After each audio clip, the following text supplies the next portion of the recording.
Hi అండి. నమస్తే. ఎలా ఉన్నారు? అందరూ బాగున్నారా? మేము కూడా బాగున్నాము. ఇదైతే నిన్న శుక్రవారం రోజండి. నిన్న వ్లాగ్ అనమాట. ఉదయాన్నే లేచేసి ఇల్లంతా శుభ్రం చేసుకొని, స్నానం చేసి పూజ అయితే దీపారాధన అయితే చేసుకుంటున్నానండి. ఊరి నుంచి వచ్చాం కదా, అంతా క్లీన్ చేసుకొని ఇల్లంతా సెట్ చేసుకొని, అసలు మెయిన్ ఫోన్ బాగలేదండి. ఫోన్ బాగలేదని వీడియోస్ అయితే ఏం తీయలేదు. ఇప్పుడు కొంచెం పర్లేదు, కొంచెం సెట్ అయ్యింది. అందుకని అయితే కొంచెం లైట్గా వీడియోస్ అయితే తీసి పెడుతున్నాను. ఊరి నుంచి వచ్చేసి మా చెల్లెళ్ళు కూడా ఊరు వెళ్ళిపోయారు. మా అబ్బాయిని కూడా హాస్టల్లో అయితే జాయిన్ చేసాము. అన్నీ అయితే వీడియోస్ ఏం తీయలేకపోయాను అనమాట. ఇదైతే నిన్నటి వ్లాగు. శుక్రవారము నిన్న పొద్దున్నే లేచేసి స్నానం చేసి దీపం అయితే పెట్టుకుంటున్నానండి. ఇలా ఉదయాన్నే లేచేసి స్నానం చేసి దీపం పెట్టుకొని కుదిరినప్పుడైతే ఇలా చేస్తాను. లేదంటే మా అమ్మాయి మా వారు వెళ్ళిపోయిన తర్వాత దీపం పెట్టుకుంటాను. టైంని బట్టి అనమాట. వాళ్ళకి మా వారి క్యారేజ్ కట్టమంటే మాత్రం నాకు ఆ రోజు కుదరదు. ఈరోజు మా అమ్మాయి ఉదయాన్నే వెళ్ళిపోయారనమాట. మా వారు ఉదయాన్నే 5 గంటలకే లేచి వెళ్ళిపోయారు. ఆయనతో పాటు నేను కూడా లేచి ఇల్లంతా క్లీన్ చేసుకొని స్నానం చేసి దీపం అయితే పెట్టుకుంటున్నానండి 6 గంటలకల్లా. మా అమ్మాయి లేచేసి మరి ఫ్రెష్ అయ్యేసరికి తనకి బాక్స్ కట్టేసి టిఫిన్ అది చేసేసి ఈరోజు టిఫిన్కి కూడా అయితే ఏమీ వేయలేదండి. అందుకని అన్నమే వండేస్తున్నాను. మా వారు కూడా లేరు కదా, అట్లా ఉదయాన్నే వెళ్ళారు. మా అమ్మాయి నేనే కదా, అన్నం కూర వండేసేస్తే మా అమ్మాయి తీసుకొని బాక్స్ తీసుకొని తను తిని వెళ్ళిపోయింది. నేను కూడా తినేసి పని చూసుకోవచ్చులే అని అన్నమే వండానండి. ఇంట్లో టిఫిన్ లేకపోతే ఇట్లాగే చేస్తానండి, అన్నమే వండేస్తాను ఎక్కువ. ఉప్మాలు అలాంటివి అయితే ఏం తినరు అనమాట. తింటే చపాతీ కానీ దోశ కానీ అలాంటివి తింటారు. విడియో టిఫిన్స్ అయితే ఏం తినరు. అందుకని అన్నం వండినా తినేస్తారండి. మా వారైనా కానీ టిఫిన్ లేకపోతే అన్నం వండినా తినేస్తారు. టిఫిన్ లేదు ఏమి ప్రిపేర్ చేయలేదు అనుకున్న రోజు మాత్రం అన్నమే వండేస్తాను. బాక్స్ కావాలంటే బాక్స్ తీసుకెళ్తారు, కావాలంటే లేదంటే తినేసి వెళ్ళిపోతారు. మా ఇంట్లో అదేం ఉండదన్నమాట. ఉదయాన్నే తినబుద్ధి కావట్లేదు అదేం ఉండదన్నమాట. చక్కగా తినేసి వెళ్ళిపోతారు. నేనైతే ఇట్లాగా ప్రశాంతంగా పూజ అయితే చేసుకుంటున్నానండి. శుక్రవారం కదా, ఈరోజు అష్టమి తిథి కూడా ఉందంటండి. అష్టమి రోజు అమ్మవారిని పూజ చేసుకుంటే చాలా మంచిదంట. ఇలా అయితే ఉదయాన్నే పూజ కంప్లీట్ చేసుకున్నాను. తర్వాత పూజ అంతా కంప్లీట్ అయిపోయిన తర్వాత అన్నం కూర కూడా వండేసానండి. నేను అన్నం పెట్టేసి పొయ్యి మీద ఆల్రెడీ కూర చేసేసి అన్నం పొయ్యి మీద పెట్టి పూజ చేసుకున్నాను. ఈలోపు అన్నం కూడా మొత్తం అయిపోయింది, ప్రిపేర్ అయిపోయింది. తర్వాత మా అమ్మాయికి అయితే బాక్స్ క్యారేజ్ కడుతున్నానండి. వంకాయ కూర చేశాను. వంకాయ టమాటా మసాలా వేసి వంకాయ టమాటా కర్రీ చేశానమాట. మా వారైతే తినరు మా వంకాయ కూర. మేమిద్దరమే కదా, వంకాయలు వేస్ట్గా పోతున్నాయి. అందుకని మా ఇద్దరి వరకు సాయంత్రం వరకు అయితే సరిపోయిద్దండి. ఇప్పుడు తింటాము, మధ్యాహ్నం తింటాం కదా, సాయంత్రం మళ్ళీ మా వారు వచ్చేసరికి ఇంకేదో ఒకటి ప్రిపేర్ చేస్తాను. మా అమ్మాయికి అయితే ఇట్లా బాక్స్ పెట్టేసి మా అమ్మాయి కూడా కాలేజ్ జాయిన్ చేస్తామండి. ఇక్కడే లోకల్లో నేను. కాకపోతే మధ్యాహ్నం కొంచెం రావడానికి టైం పడుతుందని వాళ్ళ ఫ్రెండ్స్ అంతా క్యారేజ్ తీసుకొచ్చుకుంటున్నారంట. అందుకే క్యారేజ్ కట్టమనింది. ఈ రోజు నుంచే క్యారేజ్ తీసుకెళ్తుంది. ఇలా అయితే పొద్దున్నే హడావిడిగా పని అంతా సరిపోయిద్దండి. పిల్లలకి స్కూల్ లేకపోతే, కాలేజీలు ఏమీ లేకపోతే నిదానంగా చేసుకొని నిదానంగా లేచేసి నిదానంగా పని చేసుకొని టిఫిన్ కానీ భోజనాలు కానీ కొంచెం నిదానంగా అయ్యాయి. కానీ ఇప్పుడు స్కూళ్ళు కాలేజీలు స్టార్ట్ అయిపోయినాయి కదా, అందరిలో ఇలాగే ఉండిద్ది మ్యాక్సిమం. పొద్దున్నే హడావిడి. మా వారు ఉన్నారంటే ఇంకా హడావిడి అనమాట. వేడి నీళ్ళు పెట్టేయటం, కాఫీ పెట్టేయటం, టిఫిన్కి రెడీ చేయటం, ఇంకేదో ఒకటి హడావిడిగానే ఉంటుంది ఇంట్లో. ఆయన పొద్దున్నే వెళ్ళారు కదా, నిదానంగా చేసుకుంటా ఉన్నాను. దానికి కొంచెం పెరుగన్ను, వైట్ రైస్ కొంచెం పెట్టేసేసి కర్రీ వేసి క్యారేజ్ అయితే కట్టేశాను. మా అమ్మాయి తినేసి క్యారేజ్ తీసుకొని వెళ్ళిపోయిందండి. తను వెళ్ళిపోయిన తర్వాత ఆల్రెడీ ఇల్లు మాప్ పెట్టేసి చిమ్మేసి అంతా చేస్తాను కదా, ఇంకేవో పేపర్స్ కావాలని మా వారైతే అన్నీ ఇట్లా గందరగోళం చేసి వెళ్ళిపోయారండి. ఇప్పుడు మా అమ్మాయికి కూడా ఏ పేపర్స్ కావాలని ఆమె కూడా తీసేసి ఎక్కడే పెట్టేసి వెళ్ళిపోయింది అన్నమాట. వాళ్ళు వెళ్ళిన తర్వాత నేను ఇవన్నీ సర్దేసి నీట్గా ఒకసారి అంతా తుడిచేసి క్లీన్ చేసేసుకుంటే కొంచెం ప్రశాంతంగా ఉండిద్దండి ఇంట్లో. సాయంత్రం వరకు కదిలిచ్చేవాళ్ళు ఉండరు కదా ఎవరింట్లో. నేను ఒక్కదాన్నే ఇంకెక్కడ పెట్టిన వస్తువు అక్కడే ఉండిద్ది. ఏది డిస్టర్బ్ అవ్వదు అనమాట. బెడ్షీట్లు కానివ్వండి, అన్నీ దులిపేసేసి ఏమన్నా బట్టలు ఉంటే మడతేసుకొని అన్నీ వాళ్ళు వెళ్ళిన తర్వాతేనండి నేను పని చేసుకున్నా. ఇంక వాళ్ళు ఉన్నప్పుడైతే నాకు అసలు ఏ పని చేయడానికి కుదరదు, హడావిడిగా ఉండిద్ది కదా. ఇంక ఇలా అయితే నేనైతే మొత్తం కంప్లీట్ చేసుకుంటున్నానండి. ఇంకా ఈరోజు సాయంత్రానికి ఇంకా ఇలాగ మొత్తం ప్రిపేర్ చేసేసుకుంటున్నాను. ఈరోజు అష్టమి శుక్రవారం అని కూడా చెప్పాను కదా. ఇంక సాయంత్రం మళ్ళీ దీపం పెట్టుకుంటానండి. దీపం పెట్టుకుందామని అష్టమి రోజు అమ్మవారికి అభిషేకం చేసుకుంటే చాలా మంచిదంట, లక్ష్మీదేవి అమ్మవారికి. ఇంకా నేను ఏదో ఫోన్లో అలా స్క్రోల్ చేస్తుంటే వచ్చిందనమాట. నేను అన్నీ నమ్మనండి, నేను ఏదో చూసిన ఎలా గుడ్డిగా నమ్మేసి అన్నీ ఫాలో అవను.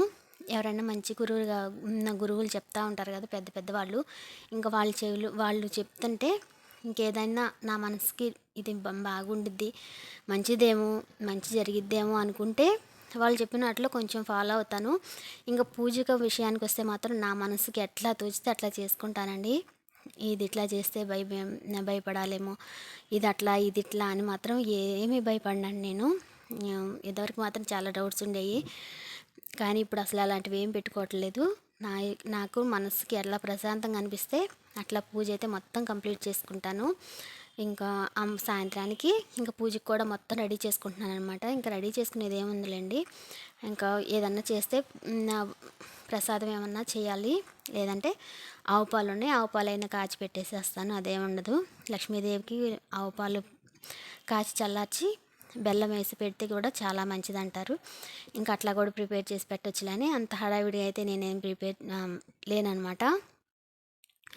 ఇంకా ఉన్న దాంట్లో అయితే నాకు చేసుకోవాలి అనుకుంటే మాత్రం ఏదన్నా కొంచెం మనసు బాగలేదనుకున్నా కానీ అట్లా కొంచెం ఎట్లా ఉన్నా కానీ కొంచెం సేపు దేవుడి ముందు కూర్చొని ప్రశాంతంగా పూజ చేసుకున్నానంటే మనసు అంతా ప్రశాంతంగా అయిపోయిద్దండి. ఇంకా నేను కూడా అన్నం తినేస్తున్నాను. ఇంకా అంతా సర్దేసుకొని ఇల్లంతా ఒకసారి చిమ్మేసి నేను కూడా అన్నం తినేసేసి ఇంకా కొంచెం వీడియోస్ అవి ఎడిటింగ్ చేసుకోవాల్సినవి ఉన్నాయి. ఇంకా అవి చేసుకున్నానంటే కొంచెం సేపు ఇంకా రెస్ట్ తీసుకునేది ఏమి ఉండదండి. ఇంకా మధ్యాహ్నం పూటే బట్టలు ఉతికేస్తాను, ఉదయం పూట బట్టలు ఉతకను. మధ్యాహ్నం పూట ఇప్పుడు నానబెట్టేస్తాను. ఇంక మధ్యాహ్నం ఉతికేసేసి ఇంక మళ్ళీ అంట్లు గిన్నెలు ఉంటాయి కదా తోమాల్సినవి, ఇంకా అవన్నీ తోమేసుకొని మళ్ళీ ఇల్లు చిమ్ముకొని ఇంకా టైం సరిపోయిద్దండి నాకు. టీవీ చూస్తా కూర్చుంటాను అంతేకాని నిద్ర అయితే పోను, పగలపూట ఎక్కువ శాతం మ్యాక్సిమం. ఇంకా ఏదన్నా బాగలేదు తప్పదు అనుకుంటే తప్పితే, ఇంకే నైట్ ఎప్పుడన్నా నిద్ర పట్టకపోతే, తలనొప్పిగా ఉంది అనుకుంటే తప్పితే పగలు అసలు నిద్రపోను అనమాట. ఇంకా సాయంత్రం అయిపోయింది, ఇంకా మా అమ్మాయి కూడా వచ్చేసిందండి. ఇంకా ఆకలి అవుతుందండి, అంటే పాస్తా ఉంటేను అవి ప్రిపేర్ చేస్తున్నానండి. టమాటా, ఉల్లిపాయ, పచ్చిమిర్చి అన్నీ ఇట్లాగా చాపర్కి వేసేసాను. చాలా స్మూత్గా మనం పేస్ట్ చేసుకున్నట్లు వచ్చేస్తుంది, చాలా ఇదైతే మనకి కిచెన్లో చాలా ఉపయోగపడిద్దండి. మనకి ఎక్కువ సన్నగా చాప్ చేసుకోవాలనుకున్నప్పుడు ఏదైనా కర్రీస్లోకి, వాటిల్లోకి, పెరుగు చట్నీల్లోకి మనకి చాలా ఉపయోగపడిద్ది అనమాట. 2 నిమిషాల్లో 5 నిమిషాలు పెట్టే పని 2 నిమిషాల్లో అయిపోయింది. అంత చేతుల నొప్పి కూడా ఉండవు. మనం సన్నగా కట్ చేసుకోవాలంటే మనకు చేత కానప్పుడు ఇలాంటివి యూజ్ చేసుకున్నామంటే చాలా తొందరగా పని అయిపోయిద్ది, చాలా నీట్గా కూడా వస్తుంది అనమాట. ఇదిగోండి పాస్తా ఆల్రెడీ ఉడికి పెట్టి పక్కన పెట్టేశాను. కొంచెం ఉప్పు వేసి ఉడికించేసి మళ్ళీ చన్నీళ్ళు వేసి పక్కన పెట్టేసి ఇంకా తాలింపులు ఇందాక చేసిన పేస్ట్ వేసేసి కొంచెం టమాటా సాసు, కొంచెం వెనిగర్ అవి వేసేసి మ్యాగీ మసాలా ఉంటే వేసి చేసేసానండి. చాలా టేస్ట్గా ఉంది. నేనైతే తిన్నాను, ఇలాంటివి అసలు తిన్నాను నేను, ఇలాంటి జంక్ ఫుడ్లు కానీ తక్కువ. గోబీ, పానీపూరి అయితే తింటాను కానీ ఇలాంటివి తక్కువ అనమాట. ఇంకా తిన్నాను. ఇంకా అది ప్రిపేర్ చేసేసి ఇంక మా అమ్మాయికి అయితే పెట్టేశాను, ఆ అమ్మాయి తినేస్తుంది. ఇంకా దోసకి అయితే నానేసానండి. దోస పిండికి మినపప్పు, బియ్యం నానబెట్టేసి ఉదయాన్నే పని అవగానే తినేసి ఇవి నానబెట్టేశాను. నానిపోయినవి ఇంక తీసుకెళ్ళి గ్రైండర్కి ఇస్తే వాళ్ళు గ్రైండర్ పెట్టి పిండేస్తారు. ఇంక ఇవి ఇచ్చేసిన తర్వాత ఇంక గిన్నెలు ఉన్నాయి, అవి కడిగేసుకున్న తర్వాత ఇంక పూజకి అయితే మొత్తం ప్రిపేర్ చేసుకోవాలండి. ఇవాళ శుక్రవారం కదా, ఇంట్లో దూపం వేద్దామని అయితే దూపం వేస్తున్నానండి. ఇంకా స్నానం చేసేసి వచ్చేసి దూపం వేస్తున్నాను అనమాట. ఇట్లా ఇంట్లో నెలకు ఒకసారి కానీ కుదిరితే వారానికి ఒకసారి అయినా కానీ ఇలా ధూపం వేసుకుంటానండి. ఇంట్లో ఏదన్నా కొంచెం తేడాగా ఉన్నా కానీ, ఏదన్నా కొంచెం నెగిటివ్గా ఉన్నా కానీ ఇంట్లో ఇలా ధూపం వేస్తానండి. సాంబ్రాణి ధూపం వేస్తాను. మనకి కొబ్బరి చిప్పలు, టెంకాయ చిప్పలు ఉంటాయి కదా, పగిలిపోయినాయి, అవి కాల్చేసి బొగ్గులు చేసి నిప్పులు చేసి దాని మీద ఎత్తి ధూపం వేస్తానండి. ఇల్లంతా అసలు ఎంత ప్రశాంతంగా ఉండిద్దంటండి చెప్పలేము. ఇక దాంతోపాటు కొంచెం జవ్వాదు అవి ఉంటాయి కదా, అవి కూడా ధూపంలో వేస్తానండి. అసలు ఇల్లంతా అసలు చాలా అంటే చాలా బాగుండిద్ది. చాలా పీస్‌ఫుల్‌గా, చాలా ప్రశాంతంగా అయితే ఇంట్లో ఉండిద్దనమాట. ఇంక వారానికి ఒక్కసారి అయితే ట్రై చేస్తాను వేయటానికి. ఇంక కుదరకపోతే 2 వారాలకొకసారి, నెలకొక్కసారైనా కంపల్సరీ ధూపం వేస్తాను. ఇల్లంతా శుభ్రం చేసుకున్న రోజైనా కానీ, మనకి పీరియడ్స్ అయిపోయిన తర్వాత అయినా కానీ కంపల్సరీ ధూపం వేస్తానండి. ఇంట్లో నాకేదన్నా కొంచెం బాలేదనిపించినా కానీ ధూపం వేసేస్తాను. ఇంట్లో అంతా సెట్ అయిపోయిద్ది. చాలా బాగుండిద్దండి. మనకు మనసుకు కూడా చాలా ప్రశాంతంగా ఉండిద్దనమాట. ఇంక మామూలుగా దేవుడి గూట్లో దీపం పెట్టేసుకున్నాను. ఇంకా నాకు గూడు చాలా చిన్నది కదా! ఇంకేదన్నా సపరేట్‌గా ఇలా పీట వేసుకొని పూజ చేసుకోవాలనుకుంటే ప్రత్యేకంగా అమ్మవారికి కానీ, సాయిబాబాకి కానీ, వెంకటేశ్వర స్వామికి కానీ ఏదన్నా నాకు మనసుకు నచ్చి పూజ ఏదన్నా చేసుకోవాలి అనుకుంటే మాత్రం ఇలా మాకు ఉత్తరం వైపు గోడకి ఒక పీట వేసుకొని ఇలా ప్రత్యేకంగా పూజ అయితే చేసుకుంటానండి. ఇంకా ఈరోజు అష్టమి కదా! అమ్మవారికి దీపాలు పెట్టుకొని అభిషేకం చేసుకొని ఆవు పాలు కాచేసి బెల్లం పెట్టేసి నైవేద్యంగా ఈరోజైతే అమ్మవారికి అయితే పూజ ప్రశాంతంగా చేసుకున్నానండి. మ్యాక్సిమం ఒక 30 గంట కూర్చొని ప్రశాంతంగా పూజ చేసుకున్నాను. 30 గంట కూర్చున్నానంటే ఇంకా ఏమీ ఆలోచించనండి. ఇంక దేవుడి దగ్గరే కూర్చొని ప్రశాంతంగా మనసంతా దేవుడి మీద పెట్టేసి అలా చూస్తూ ఉండిపోతాను కళ్ళు మూసుకొని. ఇంకా నాకైతే అసలు మనసులో ఇంకేమన్నా బాధలున్నా కానీ, ఏమన్నా ఆలోచనలు ఉన్నా కానీ మనసు పీస్ఫుల్ అయిపోయిద్ది అనమాట. చాలా ప్రశాంతంగా ఉండిద్ది. ఇలా అయితే మనసుకు నచ్చినట్టు పూజ చేసుకొని మనసుకు నచ్చినట్టయితే దేవుడిని ఆరాధిస్తాను. నేను చెప్పాను కదా, అందరిని నమ్మను, ఏదంటే అది చూసిందల్లా చేయను. మూఢనమ్మకాలు అలాంటివి అయితే అసలు నమ్మనండి. నా మనసుకి ఎలా నచ్చితే అలా అయితే పూజ చేసుకుంటాను. నా మనసుకు తోచినట్టు అమ్మవారిని కానీ, వెంకటేశ్వర స్వామికి కానీ శుక్రవారాలు, గురువారాలు అట్లా నా మనసుకు నచ్చినట్టు, నా మనసుకు తోచినట్టు అయితే పూజ చేసుకుంటాను. నా మనసుకు అదే ప్రశాంతంగా ఉండిద్దనమాట.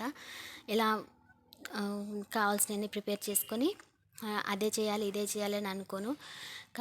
సింపుల్గానే ఉన్నంతలోనే చాలా సింపుల్గా పూజ చేసుకుంటాను. ఈ పూజ ఎలా ఉందనేది కూడా నాతో తప్పకుండా కామెంట్స్లో చెప్పండి. ఇదండి ఈరోజు వీడియో. ఈ వీడియో కనుక మీ అందరికీ నచ్చినట్లయితే ప్లీజ్ లైక్ చేయండి, షేర్ చేయండి, సబ్స్క్రైబ్ చేసి మన ఛానల్ని సపోర్ట్ చేస్తారని మనస్ఫూర్తిగా కోరుకుంటున్నాను. ఈ వీడియో ఎలా ఉంది అనేది కూడా నాతో కామెంట్స్లో తప్పకుండా చెప్పండి. మరో మంచి వీడియోతో మళ్ళీ కలుద్దామండి. నమస్తే.